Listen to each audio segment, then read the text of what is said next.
ಅನನ್ಯಾ ಚಿಂತಯಂತೋ ಮಾ ಯೇ ಜನಾಃ ಪರ್ಯುಪಾಸತೆ ತೇಷಾಂ ನಿತ್ಯಾಭಿಯುಕ್ತಾನ ಯೋಗಕ್ಷೇಮಂ ವಹಾಮ್ಯಹಂ. ಅನನ್ಯ ಭಕ್ತಿಯಿಂದ ಯಾರು ನನ್ನನ್ನು ನಿತ್ಯ ಭಜಿಸ್ತಾ ಇರ್ತಾರೆ ಅವರ ಬದುಕಿನ ಎಲ್ಲ ಯೋಗಕ್ಷೇಮಗಳ ಜವಾಬ್ದಾರಿ ನನ್ನದು. ಯೋಗಕ್ಷೇಮಂ ವಹಾಮ್ಯಹಂ. ಇದಕ್ಕೊಂದು ಜ್ವಲಂತ ನಿದರ್ಶನ ಶ್ರೀಮದ್ ಭಾಗವತದಲ್ಲಿ ನಾವು ಹೀಗೆ ಕಾಣ್ತಾ ಇದ್ದೇವೆ. ಜರಾಸಂಧನ ಸೆರೆಯಲ್ಲಿ ಸಿಕ್ಕಿಬಿದ್ದವರು ಒಬ್ಬರಲ್ಲ ಇಬ್ಬರಲ್ಲ, ಸಹಸ್ರಾರು ಮಂದಿ ರಾಜಕುಮಾರರು.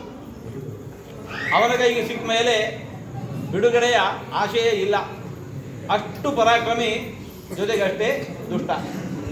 ಬದುಕಿನ ಆಶೆಯನ್ನೇ ಕಳಗೊಂಡಂತಹ ಎಲ್ಲ ರಾಜಕುಮಾರರು ಇನ್ನು ಉಳಿದಿರೋದು ಒಂದೇ ಒಂದು ದಾರಿ ಅಂತ ಹೇಳಿಕೊಂಡು ಕೃಷ್ಣನಿಗೆ ದೂರ್ಕೋತಾರೆ. ಭಗವಂತ ಭೀಮಾರ್ಜುನರನ್ನು ಕರ್ಕೊಂಡು ಬಂದ ಭೀಮಸೇನ ದೇವರ ಕೈಯಿಂದ ಅಂಥ ಜರಾಸಂಧನನ್ನು ಕೂಡ ಸಂಹಾರ ಮಾಡಿಸಿ ಸೆರೆಯಲ್ಲಿದ್ದವರನ್ನೆಲ್ಲ ಬಿಡಿಸಿ ಹೊರತಂದಾಗ ಆ ಎಲ್ಲ ರಾಜಕುಮಾರರು ಒಂದಾಗಿ ತಮ್ಮ ಬದುಕಿನಲ್ಲಿ ಭಗವಂತ ಮಾಡಿರುವ ಅನುಗ್ರಹವನ್ನು ಅನುಭವಿಸಿಕೊಂಡು ಆ ಅನುಭವದ ಹಿನ್ನೆಲೆಯಲ್ಲಿ ಸ್ತುತಿಸ್ತಾ ಇದ್ದಾರೆ. ಕೃಷ್ಣಾಯ ವಾಸುದೇವಾಯ ಹರಯೇ ಪರಮಾತ್ಮನೇ ಪ್ರಣತ ಕ್ಲೇಶ ನಾಶಾಯ ಗೋವಿಂದಾಯ ನಮೋ ನಮಃ. ಭಗವದ್ಗೀತೆಯಲ್ಲಿ ಕೃಷ್ಣ ಅನ್ನುವಂತಹ ಮಾತು, ಅನನ್ಯಾ ಚಿಂತಯಂತೋ ಮಾ ಯೇ ಜನಾಃ ಪರ್ಯುಪಾಸತೆ ತೇಷಾಂ ನಿತ್ಯಾಭಿಯುಕ್ತಾನಾಂ ಯೋಗಕ್ಷೇಮಂ ವಹಾಮ್ಯಹಂ. ಭಗವಂತ ಅನ್ನುವಂಥ ಈ ಮಾತು ಏನಿದೆಯಲ್ಲ ಅಕ್ಷರಶಃ ಸತ್ಯ. ನಾವೇ ಇದಕ್ಕೆ ಸಾಕ್ಷಿ ನೋಡಿ ಅಂತ ಹೇಳುವಂತೆ ಎಲ್ಲರೊಂದಾಗಿ ಸ್ತುತಿಸ್ತಾ ಇದ್ದಾರೆ. ಕೃಷ್ಣಾಯ ವಾಸುದೇವಾಯ ಹರಯೇ ಪರಮಾತ್ಮನೇ ಪ್ರಣತ ಕ್ಲೇಶ ನಾಶಾಯ ಗೋವಿಂದಾಯ ನಮೋ ನಮಃ. ಭಗವಂತ ಕೃಷ್ಣನಾಗಿ ಹೇಗೆ ನಮಗೆ ಅಭಯವನ್ನು ಇಟ್ಟಿದ್ದಾನೆ, ರಾಮನಾಗಿಯೂ ಇದೇ ಮಾತನ್ನಂತ ಇದ್ದಾನೆ.